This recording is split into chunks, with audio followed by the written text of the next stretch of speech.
ونعوذ بالله من شرور أنفسنا ومن سيئات أعمالنا من يهد الله فلا مضل له ومن يضلل فلا هادي له أشهد أن لا إله إلا الله وحده لا شريك له وأشهد أن محمدا عبده ورسوله أما بعد.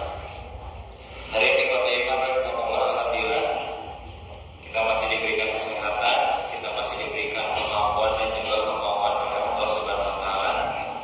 Yang mana pada kesempatan kali ini kita bisa hadir di tempat ini melaksanakan salat Isya berjamaah.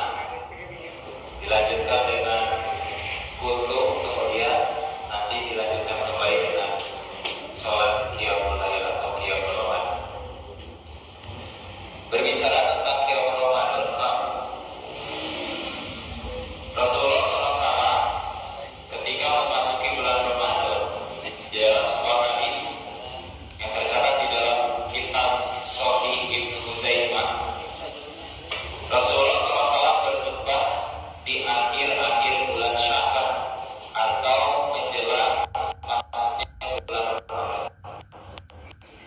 Khutbah Rasulullah SAW adalah ya ayyuhan nas qad adallahu syahrul azim syahrul mubarak. Wahai manusia, sungguh telah mengetahui kalian bulan yang agung, bulan yang diberkahi.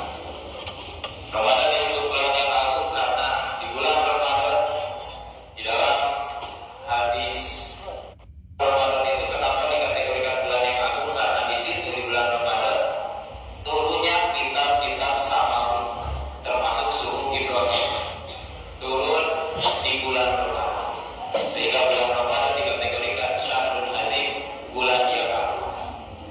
Kemudian bulan Ramadan juga dikategorikan syahrul mubarak, bulan yang diberkahi. Yang dimaksud dengan berkah adalah subutul khair, tetapnya kebaikan. Maka kalau kita simpulkan dalam berbagai redaksi hadis, dan Rasul pun menjelaskan bahwa di bulan Ramadan termasuk bulan yang diberkahi karena di bulan Ramadan fihi